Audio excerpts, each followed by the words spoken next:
All right.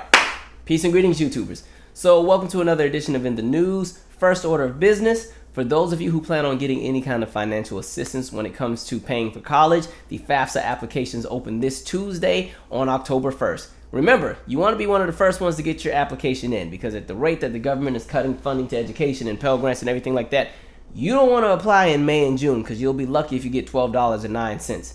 And then they'll send you on your way talking about go and change the world. So go ahead and get those applications in ASAP. The faster, the better. Anyway, I got an opportunity to go to the Tyler, the Creator concert last weekend, and I have to say, it really was probably one of the best rap shows I've been to in a really long time. Some of my favorite shows I've been to before, Anderson .Paak I went to a few months ago. Even though he kind of sings and raps, that's been one of my favorite shows so far. I've really enjoyed that show. Little Brother's one of my favorite rap groups. They've always given a good show. I saw them one time, I think it was like 2009. That might have been one of the best rap concerts I ever been to.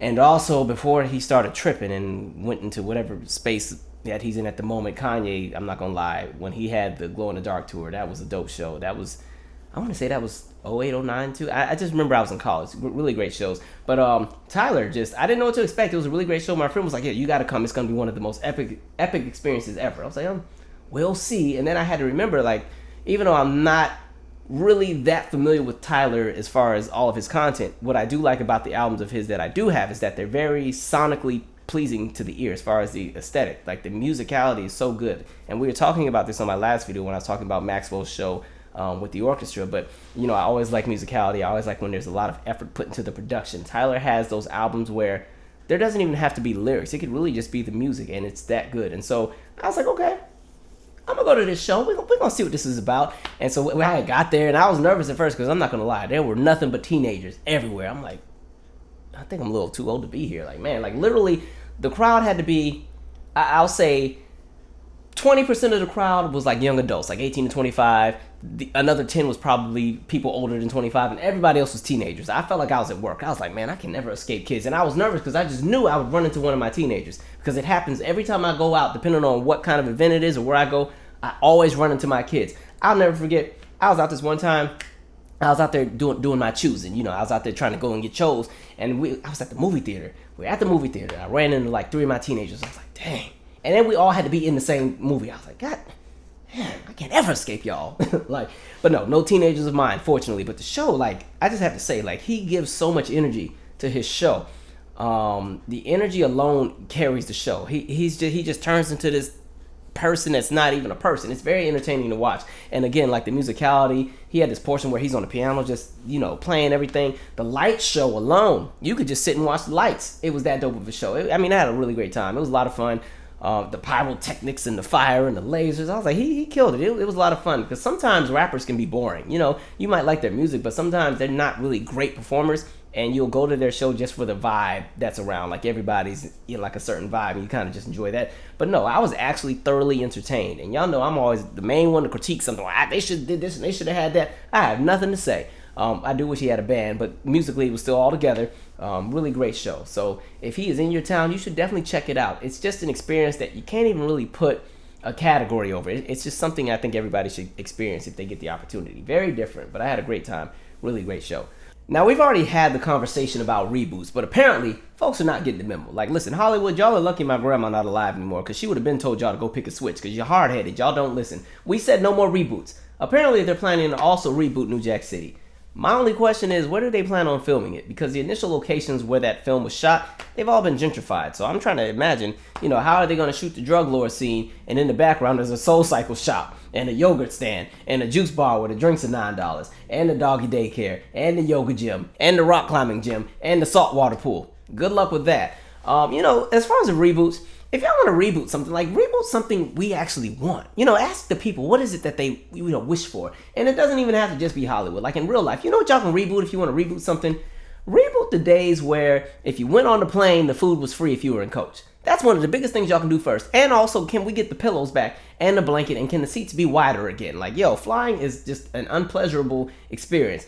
Goodness. And especially because, at this day and age, if you haven't eaten before you got on that plane, you're just out of luck. Like, you're just going to be on that plane hungry. Especially if it's one of those long flights where you're flying from the East Coast to the West Coast, or vice versa for that 4 or 5 hours. You're just over there hungry. Like, you will never be more excited for that little bag of pretzels to come down the aisle. Or if you're on Delta, that Biscoff cookie. Like, man, because listen, my friend used to work for Delta.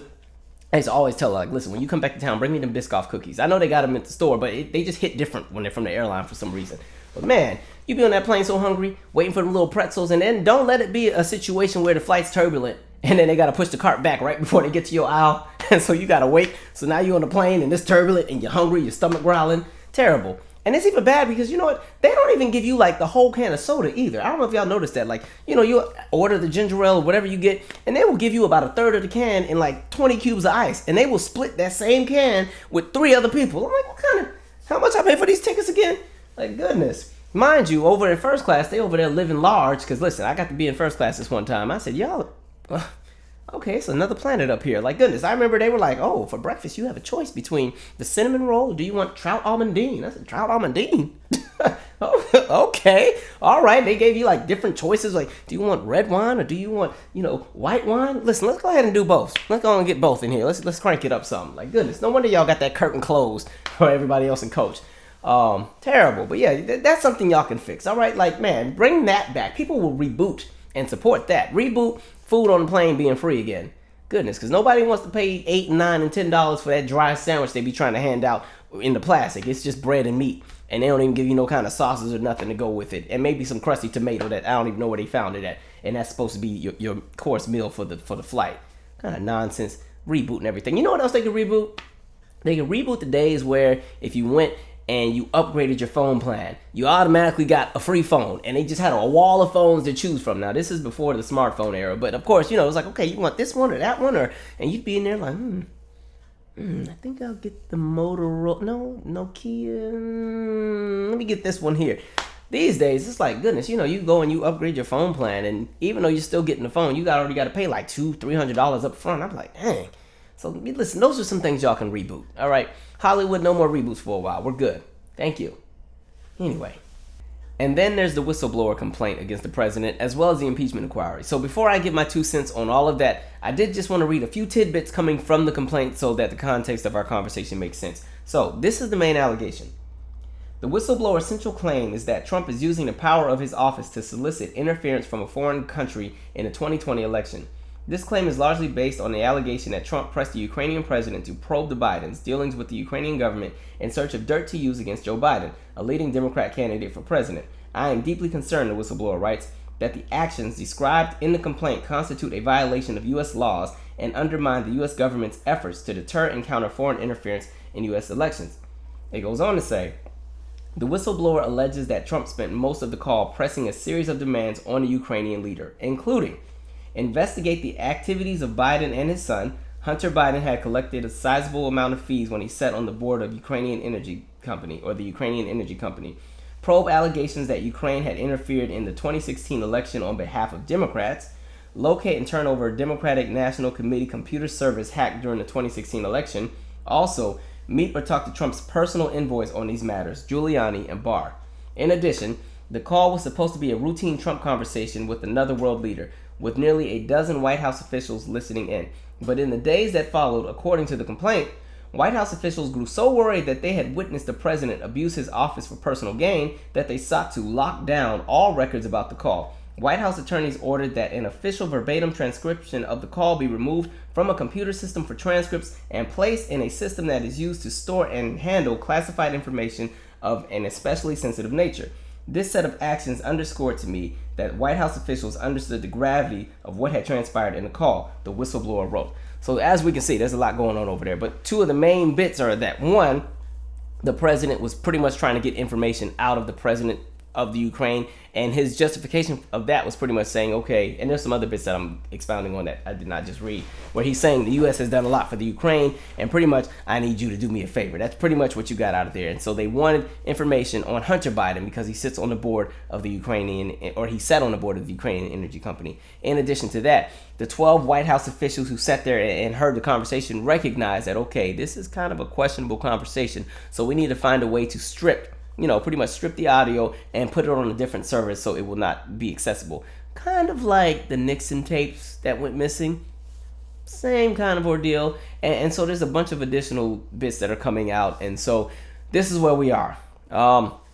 Personally, I don't know if I see the impeachment going all the way through to the point where he's ousted from office. And I only say that because there's already been a repeated pattern and a cycle that we've seen where there's a new offense or something controversial or something really out of pocket that happens in association with the current president, and nothing happens, mainly because you have so many people who are breaking their necks to coddle this man. There's so many people who will find a way to justify or make sense of the things that don't make sense in regards to Trump. And when you're thinking about just his track record at the moment, you've had 34 individuals criminally charged in relation to doing something that was supposed to help Donald Trump. Think about that. 34 different people who were trying to do him a favor or help him or get him out of something, and they've all been criminally charged. And we know that at least 7 of them are facing jail time or have been sentenced to jail or are in jail. All right. That's Manafort, that's Gates, that's Flynn, that's Cohen, that's Papadopoulos, there's a guy that has a weird name. Alexander Swan, that's his name. And then you have Pinedo. You have those 7 who are already going to be in jail for some extended period of time or will face some kind of harsh sentence in relation to decisions that they've made in regards to Trump. All right. And then when you just look at, a lot of the people, whether it's in Congress, whether it's elected officials, whether it's people that are governors, it's just, you see so many people break their necks to defend this man about everything. Even like somebody like Lindsey Graham is an interesting character because I'm convinced that somebody has something over him. Because if you look at the politics of Lindsey Graham from 3 years ago and look at them now, totally different individual, literally like a full 180. So somebody has something over him. It'll be interesting to see what that is because Lindsey Graham has literally sold himself out. And it's not just him. There's so many people. I just saw a quote, and this is from one of the congressmen in Wisconsin. I think it was Ron Johnson, and he was addressing pretty much everything that's going on. And his justification was, well, that's just the president being President Trump. I was like, yeah, clearly, why? A lot of these people are afraid to really shake the table with the president because some of them are up for re-election. They don't want to lose their districts. They don't want to lose anything. And I think the question becomes, okay, well, where does your integrity lie? And it's not saying that, if you, you have to go out and die on the hill to make sure this man is out of office. But when you continue to be presented with so much information and things that are tangible and things that have a paper trail, and you continue to kind of just turn a blind eye and act like, I don't know, I ain't seen nothing, I don't know what y'all talking about, y'all doing the most, it's not that big of a deal, boys will be boys, then clearly, are you in that office position for the good of the country or for your bank account? Because a lot of these people are bought out. And we've had that conversation about integrity before.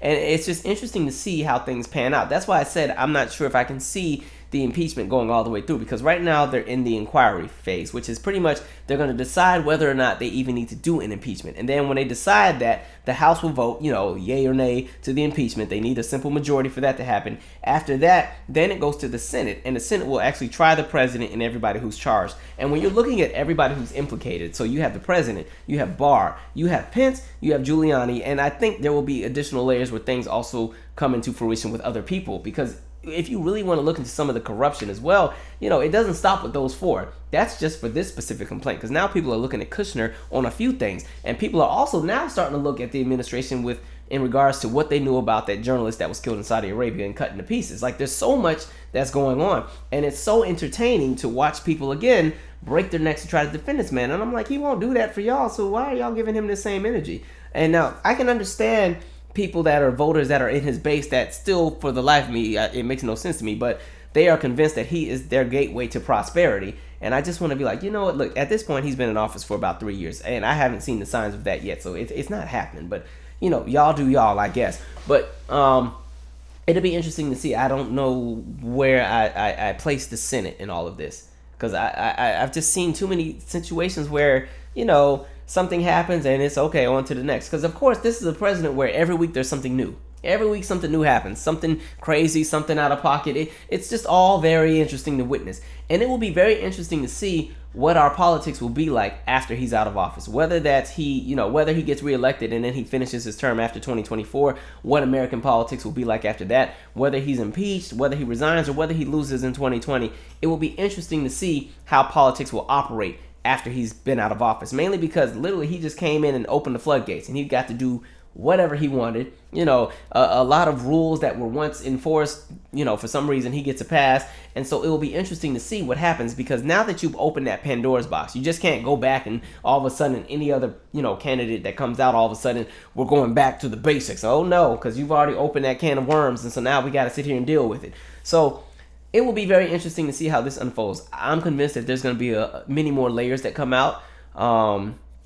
It is what it is. American politics is so grimy. It's so much corruption. That's why I told you there's not too many politicians I really ride behind, because so many people seem corrupt and so many people seem so bought out. And the fact that, again, we're seeing so many people just implicated in all this. The fact that you have the Attorney General in this mix, Giuliani, who I don't even think he has a security clearance. I don't know why he'd be managing and talking to, Ukrainian leaders about U.S. affairs, when in reality, you are Trump's personal lawyer. You don't have any, official position when it comes to the cabinet and everything like that. So there are some matters that you are not supposed to have access to. But again, I don't know. It'll be interesting. Listen, I hope when they start locking folks up, I hope Giuliani's one of the first ones to go, because that man right there, he just seems to operate on evil to me. He's one of my least favorite people out of all of this. I don't like most of these folks, but Giuliani, that's a different kind of evil right there. Anyway, let's move on. And then this Amber Guyger trial, y'all. When I tell you there's so many loopholes in this woman's story, if you remember, we did a video on Botham Jean. He was the black man who got killed sitting in his apartment. He was sitting in his apartment. Amber came in drunk, thinking she was in her apartment, and somehow he ended up dead. And I remember when everything initially happened, they tried to paint him out to be an aggressor. And I'm like, how are you an aggressor in your own house when somebody comes into your house that's not supposed to be there? Make that make sense. But anyway, she's been on the trial, and when I tell you, just stuff doesn't add up. And the part that's making it even more just, you can't even stomach it, is her sitting there with all those tears. Because I'm like, I am so tired of y'all continuing to try to use them crocodile tears to get your way with everything. Especially when white women do that, because they know that they can weaponize their tears to get whatever they want. And so she's been on the stand boo-hooing and crying. And it got so bad to the point where they had to take a 10-minute recess because she just really needed to get herself back together. And she did this whole speech about how she wishes it was her and she messed up and so on and so on. And I'm like, okay, but I don't understand where the tears are coming from, because in reality, everything that took place on your end, you were in the wrong. And when you're looking at how society treated Botham Jean and how they tried to paint him out to be a criminal, and he had weed in the system, so he could have been the aggressor, and that it can be a scary sight to walk in the house and there's a big giant black man sitting on a chair. You don't know what happens. I'm sorry, he already went through enough in both life and in death. You don't get the privilege to sit there and boo-hoo and cry and think we're going to give you that same energy. Absolutely not. I'm sorry. Y'all can say I'm mean or I don't have any empathy, but I ain't having it. Absolutely not. Especially when her story doesn't add up. The main piece that I keep thinking about is the fact that she said that when she got to the apartment, it was so dark she couldn't see anything. It was just, it was a lot going on. She just saw the shadowy figure. However, at the time, he was sitting on the couch watching TV and the kitchen light was on. So it wasn't extremely dark. I'm going to post a picture on the side as well so you can see what the visual would have been. In addition to that, the moment she would have opened that door, she should have recognized, okay, this is not my place. My bad. Let me step out. Let me step back. But apparently, she was so drunk she wasn't able to process this.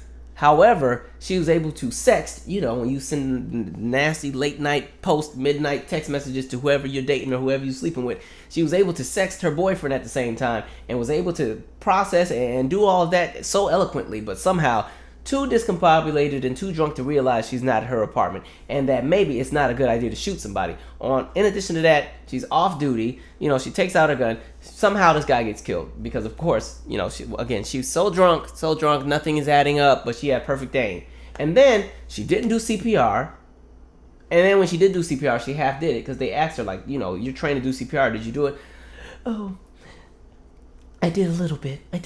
And her justification was she kept trying, she was doing CPR, but she'd keep stopping because she was trying to figure out where she was. And I'm like, well, at this point, you shot somebody, so you can figure that out later. You need to call for backup. And when backup gets here, we can figure that out later. She didn't even call for backup. In addition to the fact that she had medical equipment on her, like the gauze that you put to stop bleeding, she didn't even do that to try to stop the bleeding. So the man wasn't even initially dead when she shot him. She pretty much let him die on her watch because she didn't act properly. And because she's a police officer, and even though they don't really do a great job of sometimes following through with the procedures when there's an incident where somebody gets shot, she knows that there's a protocol she was supposed to follow. She didn't follow it. And then it seems like everybody was in on it as well. Like when she was taken out, she got the ride in the front seat of the car, so she wasn't really quite arrested. There's just so many things that don't add up. Even the ballistics don't add up with her story. She's saying that when she opened the door, the first thing she started doing was just shooting pow, pow, pow, pow. However, the ballistics show that, one, he was shot sitting down, meaning either she was further in the apartment from the angle that she shot him from, or that he was already crouched down when she shot him. So clearly, something else happened that she's not telling us. We'll see where this goes. But boy, if they don't... I think I get so mad thinking about it, mainly because the first thing they try to do was vilify him and say, oh, well, he had the THC in the system, so, he's violent. It's all on him. But goodness, like last time I recall, if you go into somebody's house and it's not your house, that person does have a right to defend what's theirs and defend anything. So for them to try to paint him out to be an aggressor, in that instance, he had the right to be an aggressor. So why are we using the term aggressor as a bad thing to try to make it seem like everything that happened to him was justified when it's not? Woo! We'll see where this goes. But boy, that trial is triggering to sit through. But somebody tell her she can save them tears. I don't know what kind of acting school she's going to. I'm sure she's not crying because of what she's done. She's crying because she realizes that her life may be over. It's not about remorse for that guy at all. Goodness. And then it doesn't help her social media. It does not help things. She got a lot of racist stuff on there too. So boom, there's that. Anyway, let us continue. And did you guys see the story about the woman in Oregon who worked at the grocery store and they were having a company potluck and she gave everybody this bean dip, but in the bean dip she put in an extra topping. The extra topping was meth. Like, who does that? It's not even funny really, but this is why you just can't eat after everybody. I don't want to sound like I'm high-sedity or anything, but I'm real skittish about who I eat after. Like, I don't eat... There's some things that I don't eat everybody's food. There's some events I'll go to and I won't eat anything just because, I don't know, people are crazy, man. Now I understand why parents sometimes are very skittish about, like, seeing their kids trick-or-treating because there's just... You never know what people are capable of. That's absolutely crazy. Plus, I would hate to be one of her coworkers. It would have just been my luck. I would have had the bean dip, and then I would have got pulled over by police later down the line or something. And I don't know, they had to do a drug test or something. Now that messes in my system. I don't know. Absolutely not.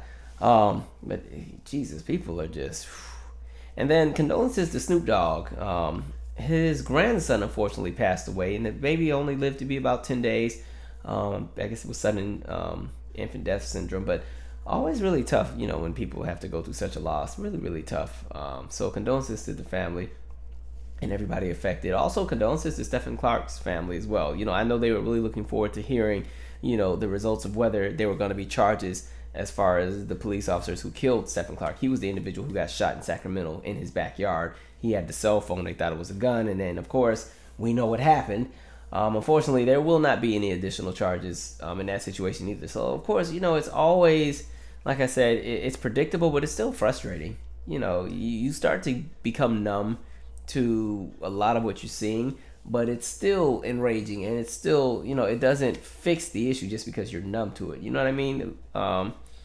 Crazy. Anyway, hopefully everybody has a great and safe weekend, or what's left of it. And we will catch up this week. Let's get it. Car splashes, oh no, you got mud on your clothes. Now you're trekking the roads, trying to make it home to change before you clock in and go to the job where you're disrespected from all your peers. Smartest in the room, but never climb because of their peers. Watching all the mediocrity and title promotions. HR flags another email, they don't like how you wrote it. Now a mediation, conversation, improvement plan. Then expect you at the potluck with the folks you can't stand. You got a dream, but no dollar cause you're paying the rent. Spend the evenings on your craft, missing social events. In your downtime, you're catching up on all of your sleep. Getting ready for another round of cycle repeats. I can't stop my jaded view. I can't stop my jaded blue. I can't stop my jaded.